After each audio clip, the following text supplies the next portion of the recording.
Shriram time news मध्ये मी कैलास सोनवणे आपले हार्दिक स्वागत करतो। सुरुवातीला पाहूया 24 तासातील ताज्या घडामोडी। नूतन जिल्हा परिषद अध्यक्ष धरती देवरे यांनी स्वीकारला पदभार। मोहाडी उपनगरातील वालचंद नगर बोरसे नगरातील 3 बंद घरे चोरट्यांनी फोडली। श्रीराम प्रभूंबाबत आक्षेपार्ह विधान केल्याप्रकरणी जितेंद्र आव्हाड यांच्या प्रतिमेस करण्यात आले चप्पलमार आंदोलन। पोलीस मुख्यालय येथे शहीद स्मारकासह विविध कामांचा शुभारंभ। आणि गोंदूर येथील सरपंचपदी आदिता पाटील यांची बिनविरोध निवड। आता बातमीपत्र विस्ताराने। धुळे जिल्हा परिषदेच्या नूतन जिल्हाध्यक्ष धरती देवरे यांनी गुरुवारी मान्यवरांच्या उपस्थितीत पदभार स्वीकारला। धुळे जिल्हा परिषदेच्या नूतन अध्यक्ष धरती देवरे यांनी मान्यवरांच्या उपस्थितीत आपल्या अध्यक्षपदाचा पदभार स्वीकारला। या प्रसंगी भाजप जिल्हाध्यक्ष बबन चौधरी, माजी जिल्हा परिषद अध्यक्ष सुभाष देवरे, मंगला देवरे, संग्राम पाटील, कुसुम निकम, निखिल देवरे, जिल्हा परिषद उपाध्यक्ष देवेंद्र पाटील, उत्कर्ष पाटील, देविदास बोरसे, गुलाबराव कोतेकर, रितेश पाटील, योगेश पाटील, किशोर सांगवी, शंकर खालाने यांच्यासह मोठ्या संख्येने मान्यवर उपस्थित होते। यावेळी धरती देवरे यांचा मुख्य कार्यकारी अधिकारी शुभम गुप्ता, अतिरिक्त मुख्य कार्यकारी अधिकारी चंद्रकांत पवार, माजी महापौर जयश्री आयराव, माजी उपमहापौर कल्याणी अंपळकर, ज्योती बोरसे, भाजप महिला मोर्चाच्या पदाधिकारी तसेच मान्यवर व कार्यकर्त्यांनी भेट देऊन शुभेच्छा दिल्या। ग्रामीण भागाच्या विकासाला चालना देणार असल्याचा मनोदय यावेळी अध्यक्ष धरती देवरे यांनी व्यक्त केला। अजल सासरे शिवाजीराव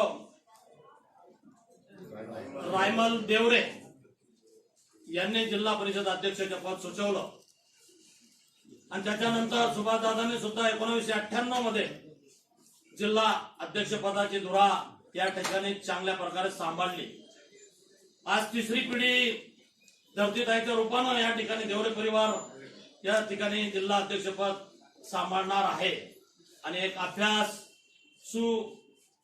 आणि एक वारस असलेले वडिलांचा सुद्धा राजकीय वारसा आणि आपले सासरे या भारतीय जनता पार्टीचे जिल्ह्याचे नेते मान्य सुभाषदादा देवरे यांचा सुद्धा वारसा या ठिकाणी आहेत आणि निखिल भाऊ असेल, विलास भाऊ असेल यांचेही भारतीय जनता पार्टी आणि राजकारणात काहीतरी योगदान आहे। म्हणून भारतीय जनता पार्टीने सर्व विचार करत या ठिकाणी जिल्हा परिषद अध्यक्ष धरतीताई देवरेंना केलं।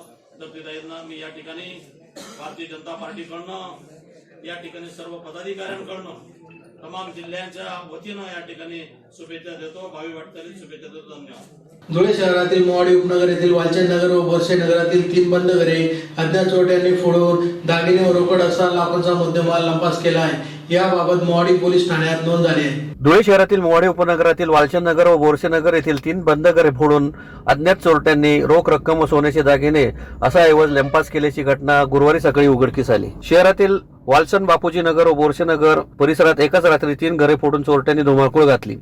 ॲडव्होकेट अमोल सुभाष खैरनार यांच्या घरातून एक लॅपटॉप चोरून नेला, तर समाधान अशोक पाटील व्यावसायिक व चालक यांच्या घरातून 16 ग्राम सोने व चांदीचे 10 हार असा 25,000 रुपये किमतीचे दागिने चोरून नेले। लोहू मच्छिंद्र पाटील या ट्रक चालकाच्या घरातून 50,000 रुपयांची रोकड चोरून नेली असून एकाच रात्री चोरट्यांनी 3 घरांवर डरला मारल्यामुळे परिसरात भीतीचे वातावरण निर्माण झाले असून पोलीस प्रशासनाने रात्रीची गस्त वाढवावी व चोरांचा बंदोबस्त करावा अशी अपेक्षा नागरिकांकडून होत आहे।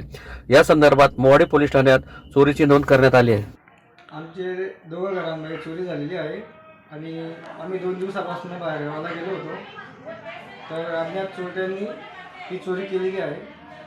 त्यांच्या घरून इथं 50,000 रुपये कॅश गेलेली आहे, काही 3 ग्राम सोनं गेलं आहे। माझ्या घरून 17 ग्राम सोनं गेले, टोंगल, काही ओमपान वगैरे 25-30,000 रुपये कॅश अशी रक्कम गेलेली आहे।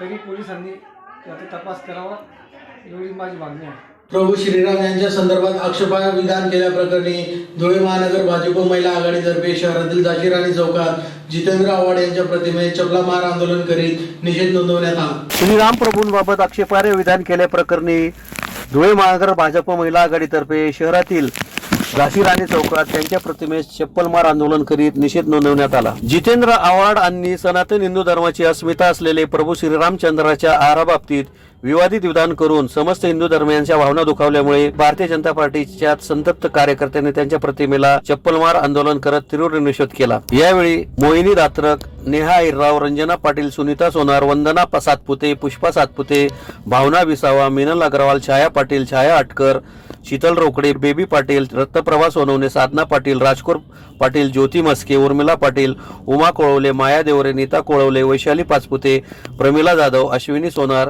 हिना मेवानी, गौरी कोळवले आदी उपस्थित होते. शिर्डी येथे झालेल्या मेळाव्यात राष्ट्रवादीचे जितेंद्र आव्हाड यांनी श्रीराम प्रभू एकदम आक्षेपार्ह वक्तव्य केलेलं आहे. त्यात त्यांनी म्हटलेलं आहे की श्रीराम प्रभू मांसाहार करायचे. त्यांच्या बुद्धीची कीव येते.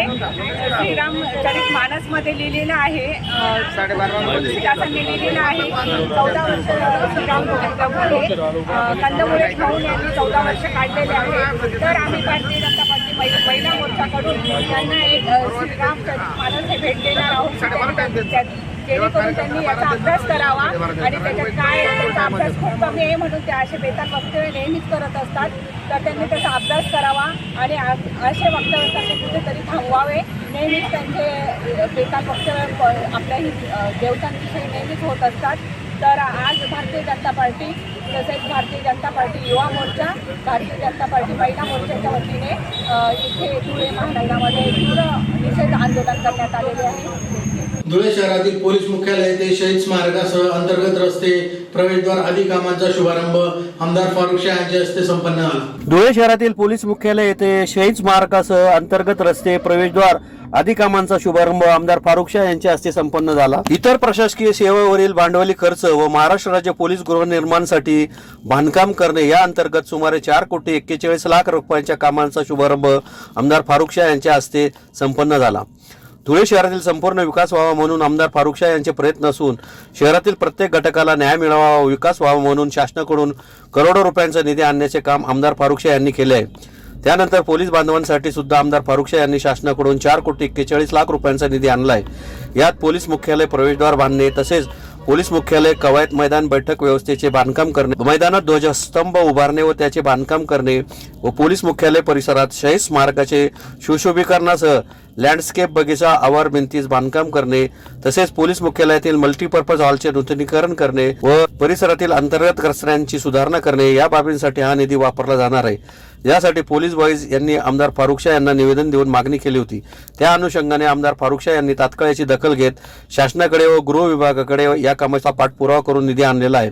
तसेच आमदार फारुख शाह यांनी धुळे जिल्ह्यातील पोलीस बांधवांसाठी स्वतःचे घर व्हावे म्हणून प्रस्ताव सादर केलेले असून ते सुद्धा लवकरच मंजूर होण्याची शक्यता आहे.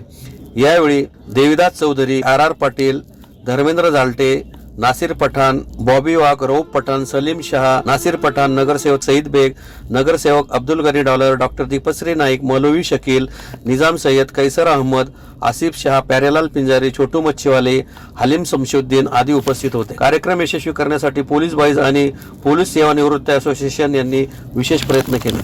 शहरात पोलीस मुख्यालयात विविध विकास कामांचे उद्घाटन माझ्या हस्ते करण्यात आलेलं आहे. आपण बघितलं असेल, आम्ही शहरात प्रत्येक घटकाला सोबत घेऊन आणि फक्त विकास हाच एक ध्यास ठेवून सर्वांगीण शहराचा विकास करतो आहोत. आणि ह्या पोलीस मुख्यालयात जे काही समस्या होती त्यासाठी आमचे पोलीस बॉईज ग्रुपचे कार्यकर्ते आणि अधिकारी, त्यात आमचे बॉबी पवार आणि त्यांचे मित्र माझ्याकडे येऊन त्यांनी विविध समस्या मांडलेली होती आणि त्यासाठी मी वर्षभरापासून त्याचा पाठपुरावा करत होतो आणि त्यासाठी मी 6 कोटी रुपये मंजूर करून आणलेले आहे. त्यात आम्ही एक शहीद स्मारक उभारणार आहोत आणि जे पोलीस मुख्यालयाचं जे प्रमुख प्रवेशद्वार आहे त्याच्या सुशोभीकरण, तसेच जे हॉल आहे त्याच्या नूतनीकरण आणि येथील कॉन्क्रीट रस्ते आणि गटार वगैरे आम्ही विविध विकास काम यासाठी करणार आहोत. यावेळेस माझ्यासोबत आमचे सलीम शेख, निजामदादा सय्यद, तसेच फैसल अन्सारी, प्यारेलाल भाई पिंजारी, महिला जिल्हाध्यक्षा Deepa madam, Fatima madam, Malaika madam आणि असंख्य कार्यकर्ते यावेळी माझ्यासोबत उपस्थित आहेत. धुळे तालुक्यातील गोंदूर येथील सरपंचपदी अनिता कैलास पाटील यांची बिनविरोध निवड झाली. निवडणूक अधिकारी तथा उद्देश अधिकारी म्हणून श्रीकांत देसले यांनी कामकाज पाहिले. धुळे तालुक्यातील गोंदूर येथील सरपंच पदाची निवडणूक प्रक्रिया राबवण्यात आली, ज्यात प्रामुख्याने माजी सरपंच सविता पाटील यांचा कार्यकाळ संपल्याने राजीनामा दिला होता. त्यानंतर 4 जानेवारी 2024 रोजी सरपंच पदाची निवडणूक प्रक्रिया राबवण्यात आली. यावेळी सरपंच पदासाठी अनिता कैलास पाटील यांचा एकमेव अर्ज दाखल करण्यात आला. यावेळी सर्व ग्रामपंचायत सदस्य उपस्थित होते. निवडणूक निर्णय अधिकारी म्हणून धुळे तहसील कार्यालयातील निवडणूक अधिकारी तथा अध्यक्षीय अधिकारी श्रीकांत देसले यांनी तरळ निवडणूक प्रक्रियेत अनिता कैलास पाटील यांचा एकमेव अर्ज आल्याने त्यांची बिनविरोधपदी निवड झाल्याचे घोषित केले. यावेळी ग्रामसेवक सुधीर भांबरे, तलाठी काकडे यांचे सहकार्य लाभले. या निवडणुकीप्रसंगी माजी सरपंच सविता पाटील, उपसरपंच हिरामन पाटील, सदस्य शरद पाटील, रामकृष्ण नेरकर, देवसिंग भिल, रेवाबाई भिल, कमलबाई पाटील, कल्पना पाटील, गोपीचंद गायकवाड आदी सदस्य उपस्थित होते. सरपंचपदी अनिता पाटील यांची बिनविरोध निवड झाल्यानंतर ग्रामस्थांच्या वतीने त्यांचा भव्य सत्कार करत गावातून ढोल ताशांच्या गजरात भव्य मिरवणूक काढण्यात आली. सरपंचपदी अनिता कैलास पाटील यांची बिनविरोध निवड झाली. तत्कालीन सरपंच आदरणीय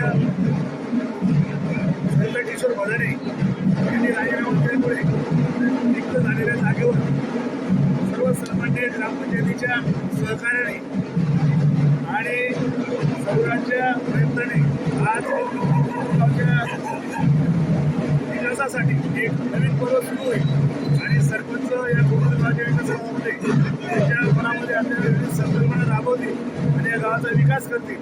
मी आज आमच्या सर्व सन्माननीय सदस्यांतर्फे आदरणीय सरपंचांचं अभिनंदन करतो आणि सगळ्यांना धन्यवाद देतो की एक मुखाने आणि एका दिनाने एक या आजच्या दिवशी बिनविरोध त्यांची निवड केली. त्यामुळे सर्वांना धन्यवाद आणि आदरणीय सरपंचांना विनंती करतो की त्यांनी 2 शब्द आपल्यापर्यंत व्यक्त. पुन्हा एक नजर ठळक घडामोडींवर. नूतन जिल्हा परिषद अध्यक्ष धरती देवरे यांनी स्वीकारला पदभार. मोहाडी उपनगरातील वालशन नगर, बोरसे नगरातील 3 बंद घरे चोरट्यांनी फोडली. श्रीराम प्रभूंबाबत आक्षेपार्ह विधान केल्याप्रकरणी जितेंद्र आव्हाड यांच्या प्रतिमेस करण्यात आले चप्पलमार आंदोलन. पोलीस मुख्यालय येथे शहीद स्मारकासह विविध कामांचा शुभारंभ. आणि गोंदूर येथील सरपंचपदी अनिता पाटील यांची बिनविरोध निवड. याचबरोबर श्रीराम टाइम न्यूजचे बातमीपत्र संपले. दिवसभरातील ताज्या घडामोडींसाठी पाहत राहा श्रीराम टाइम न्यूज. भेटूया पुढील प्रसारणात. तोपर्यंत नमस्कार.